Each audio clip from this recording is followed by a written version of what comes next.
While the men and women at the top of the field were grabbing all the Grampian headlines, there were the usual battles going on amongst the clubmen and the classes.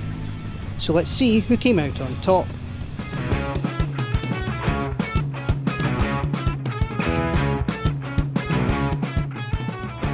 Have you had a look at the stages on the DVD? I had a brief look at them and got scared, so I was like, I won't watch the rest of that. I'll just take it how it comes. Nikki Addison and Rachel Matheson were the sole C2 runners. On their first rally since the 2020 Snowman, they had an eventful day. They would use their wee 106 to tow the O'Kane's Impreza back to service after SS2, which must have been an interesting sight on the road, before unfortunately retiring on the final loop with a suspected gearbox problem.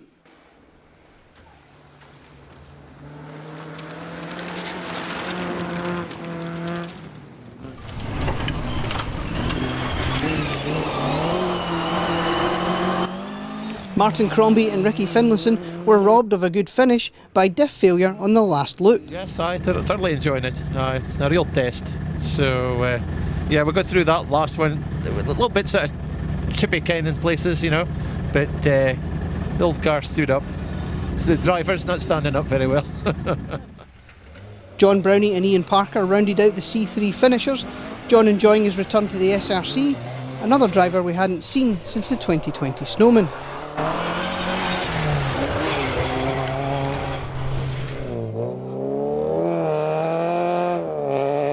Jordan Anderson and Claire Mackenzie were happy to survive an eventful day.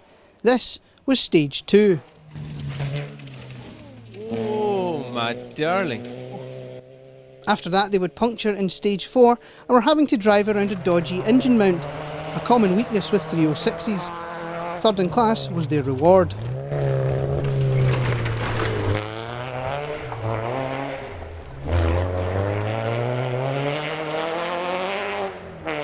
Yeah, all good. Puncture on stage 2, that dropped us a bit of time, but no, everything's going good. Just getting used to two-wheel drive. First time out in it, so it's enjoyable. Yep, escorts in the woods are quite fun, aren't they? It's excellent. It's surprising how good it is. Like, so I should have done it years ago.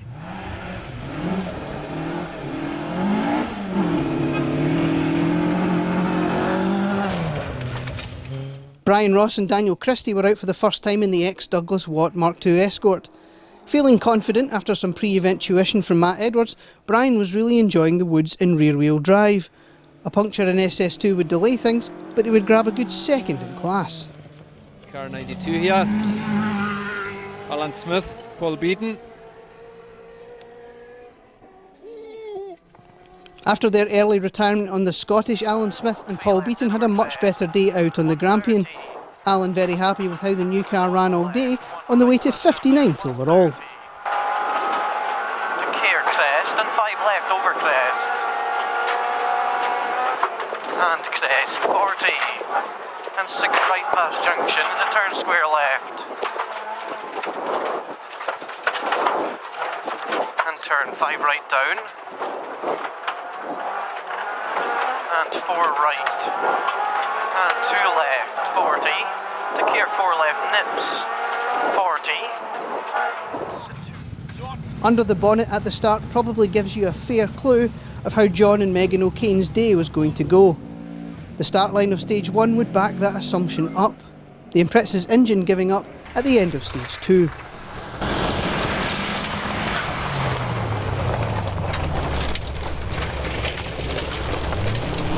It's an identical replica to my dad's and George Gould's cars that they both rallied in the late 80s, early 90s. So there's a bit of nostalgia there. And when I bought it, it was just a rolling shell. Drove it onto the trailer using vice grips, and have managed to rebuild it into this. So we're having fun. We're picking up speed in stages and getting the hang of the car. And we're still smiling and we're still here. So Cameron Black and Graham Douglas would round out the C5 finishers. On Cameron's first rally there was a lot to learn, and throughout the day the pace improved. Cameron enjoying the marshalling George Gould's reaction to seeing the 323 at regroup. For those who don't know, George won the Snowman in 1992 in a near identical Mazda.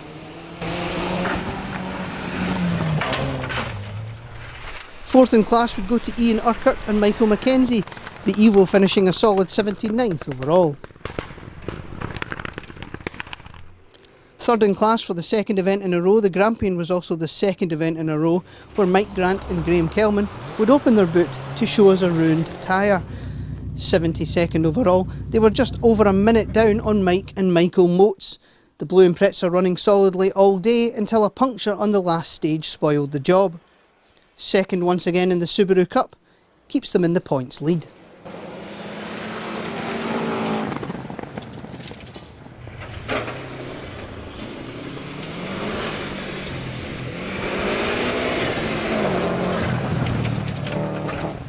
We were out to the last two and there was 20 seconds between me and Michael, so we pushed and then, well, who knows what would have happened. So I think he's come first and we're second, but that's okay because we're still leading the cup. The plan is just to get through this rally today. We've never had a great result here in the past 3 times we've done it, so today's just get to the end and see where we end up. Hope for the best. All right, do watch it now. Opens on you.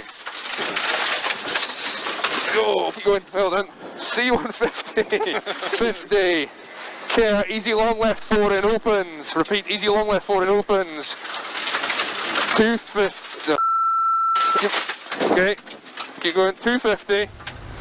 Taking a third win in both C5 and the Andrew Wood Motorsports Subaru Cup, Michael Renton and John Shepheard enjoyed their day out in the forests.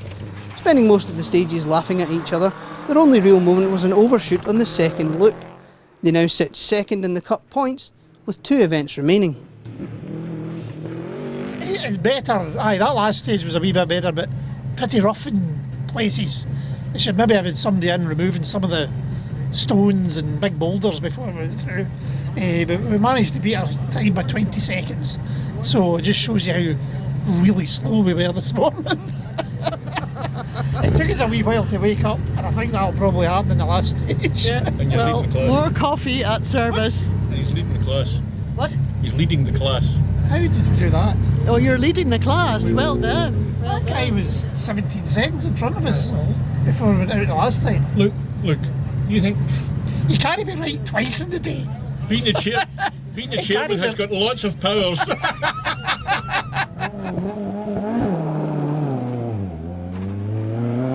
Despite the driver not believing he was on top of the class, Andy Kelly and Roy Campbell were delighted with a class win.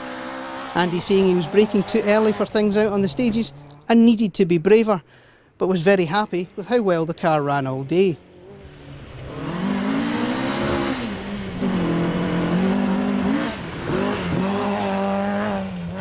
We had a problem with the gear linkage today and we broke down in the stage. We managed to select a gear to get us back here, but I think we've damaged the clutch. So we lost that much time. We just decided to call it a day. That would account for Tom Coftree and Ian Fraser's Gallant. Ian and Sandy Milne would also retire, mechanical failure putting the Mark II out in SS3.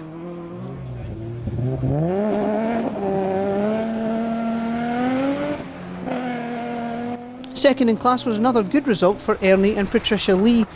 Ernie very impressed with the Rally 4 cars that the BRC Juniors were campaigning, but had decided they would be better with 6-cylinder engines.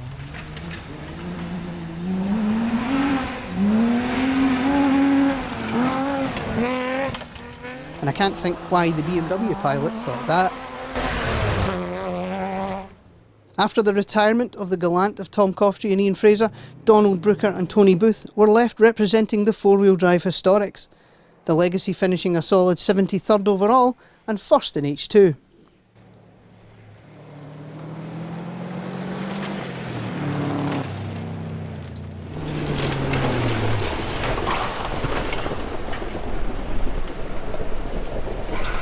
Fraser Smith and Stephen Brown endured a frustrating day. Despite running the car as high as the suspension allowed, the car was grounding out a lot. A burst brake pipe on the second loop wasn't helpful, and the event would end with failing oil pressure on the final stage. The car frustratingly grinding to a halt on the final road section.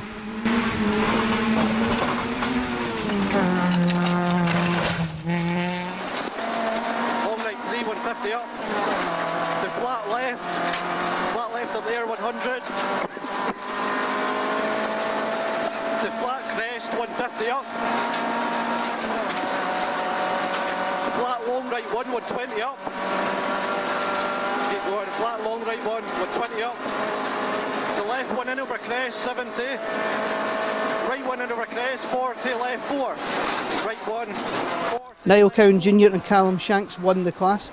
Catching a car in stage 2, Niall was confused when the horn wasn't working, but it turns out he'd switched the heater on instead, and they spent the rest of the stage cooking. Beyond that, they had to change a throttle cable in just 6 minutes in service and utilised a sledgehammer to make some subtle modifications to the sump guard during the day.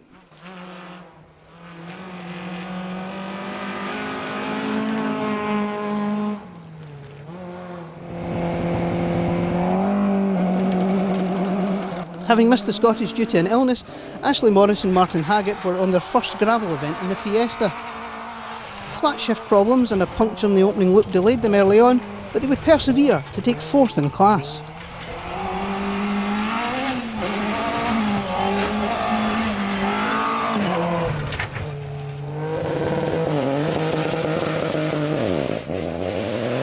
Third in class, Richard Stewart and Karen Tate Logan continued to learn their new car.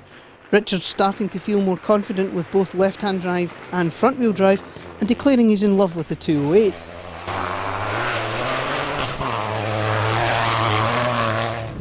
I think nice and steady, to be honest, after last event's antics. So yeah, it's been a big effort to get here, so I think we'll just bed ourselves in a little bit and just with the aim of trying to get the end of the rally, I think.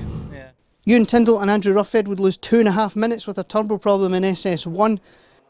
After that, they fought back to 2nd in class and snatched the Bob Shepheard Jr win on the last loop.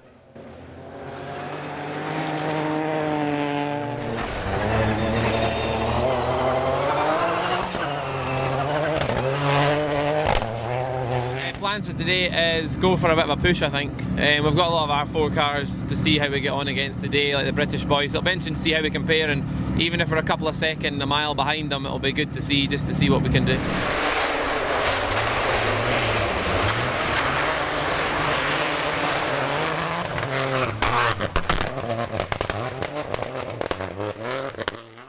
Peter Stewart and Harry Marchbank took a second M3 win in a row in their new 208 R4.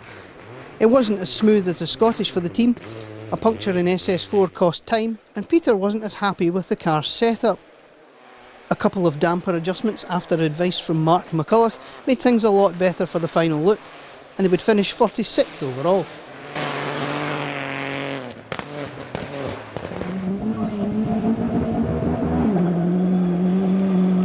Paddy Munro and David O'Brien would take another M4 win, a much cleaner run than the Scottish. The only real problem was a broken windscreen and headlights, suffered while trying to overtake another car.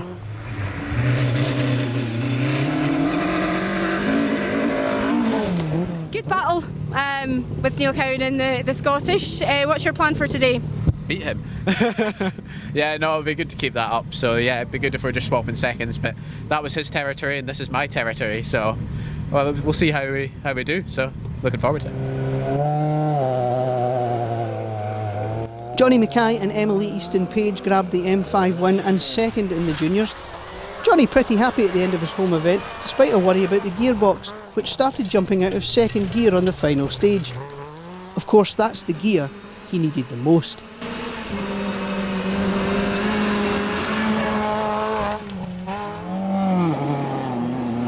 Rue Campbell said his day was best summed up with a photo.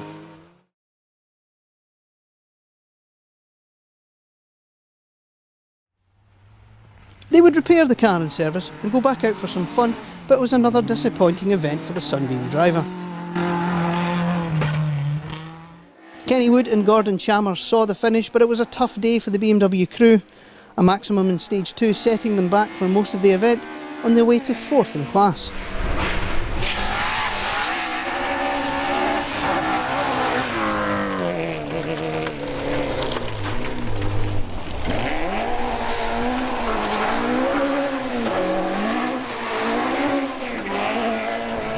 I'm feeling great. I've had a good night's sleep, had a good breakfast this morning, so we're ready to go. Excellent. What's your plan for the stages today? It's just get into the first stage, get the nerves off and see how the car goes, try to get a bit of confidence, and after that we'll just push as hard as we can. So that's what we're aiming to do. 62nd overall, Jim Robertson and Paul Gribben continued to get to grips with the new BDG engined Escort. Starting to feel more comfortable with the extra speed by the end of the day, they would grab another third in class.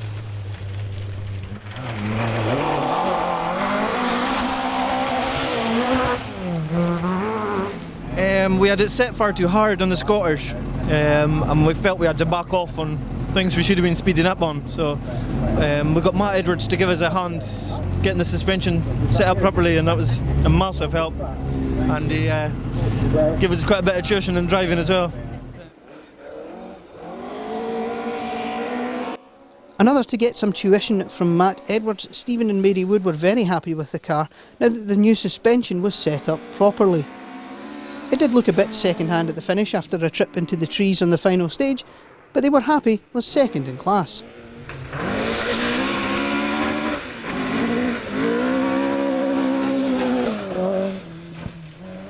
The perfect season continued for Mark McCulloch and Michael Hendry, taking their third win of the season. It wasn't as easy as it looked. A couple of moments early on, when Mark wasn't listening to Michael as well as he should, were survived without damage. The Hardy Mark II team especially happy with beating Escort legend Marty McCormick by just 8 seconds at the finish.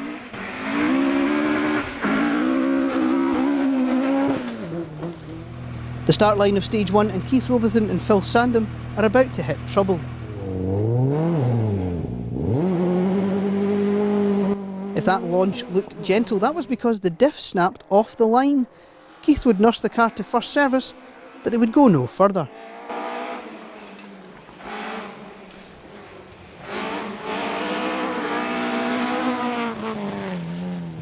I see you've got Craig Wallace beside you as a navigator. Have you done any events with him before? This is my first event with Craig, but I'm thoroughly looking forward to it. He's a very experienced co-driver, and that's always going to be helpful during the rally. Absolutely, it's definitely a trust in the car. Have you had a look at the stages before you started? I have to admit I haven't, no, so I'm again trusting entirely in Craig to keep us correct, but he knows where we're going. So yeah, we should be good. The car's in very nice condition. It's looked after by Scott Miller, and it's really good, and I just need to drive it. Jamie McIntyre and Craig Wallace were both really enjoying their day, right up to the point the car expired in stage 5. Jamie saying these stages were some of the best he's driven on, and Craig was really enjoying his first experience of an Escort in the woods.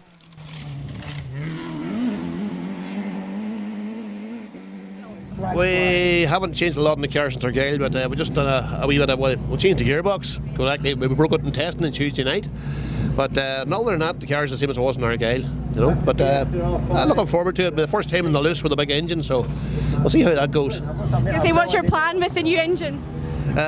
Stay on the road. Out on the gravel for the first time with a new engine, Paul McErlean and Niall McKenna were surprised to find the car was quite nice to drive on the loose. A broken diff brace was making the fast sections interesting, and they had an off in stage 6. They were delighted to take a first class win of the season.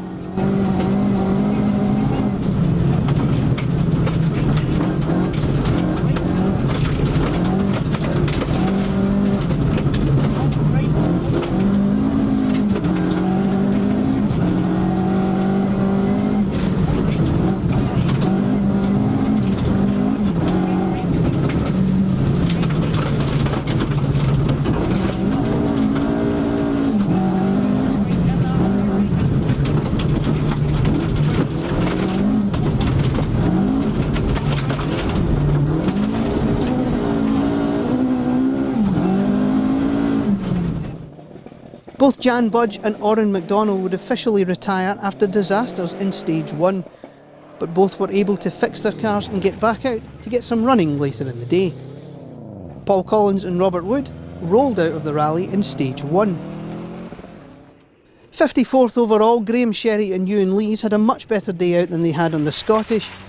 A big overshoot and 3-point turn during the day dropped them some time, but 4th in class at the finish saw them maintain 2nd in the class points.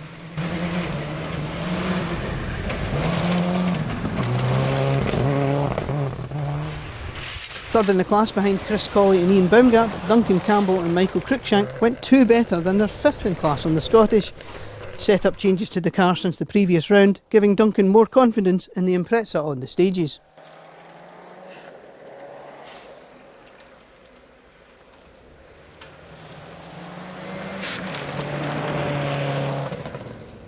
This shot of Donnie McDonald and Andrew Faulkner in stage 1 tells you everything.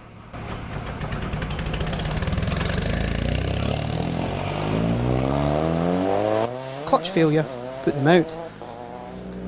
Also retiring early, Willie Patterson and Tom Hind would break the transfer box on the start line of stage 1. Keith Morris and Terry Mallon would go off the road on the same corner as Paul Collins. I drove 1.5 stages without brakes, but fun. But he said I was driving better than I usually without the brakes.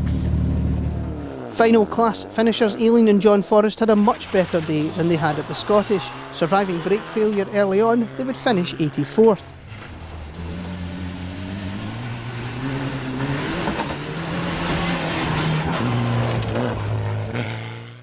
A minute up the road, Ronnie Horn was out for the first time this season. With Jamie McTavish alongside, the Impreza driver took 83rd overall.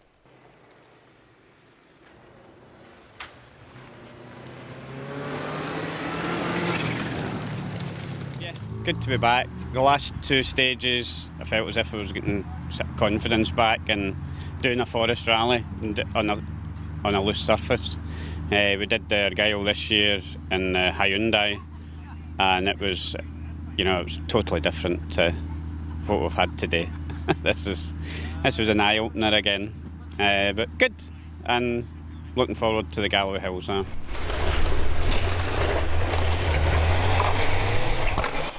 The last time Stuart and Mark Irvine competed in the Forest, it ended in a horrible accident and some time in hospital for both crew members. But thankfully the Grampian was much smoother. Finishing 55th overall, they spent the day swapping times with Graham Sherry and Ewan Leasy's Impreza, ending up just 4 seconds behind them at the end of the day. And finally seeing the finish after a horrible season so far, Hugh Brunton and Drew Sturrock finished 19th in the SRC, just behind Peter Stewart's 208. Drew helping Hugh learn the ways of an R5, and they were happy to gain pace as the day progressed.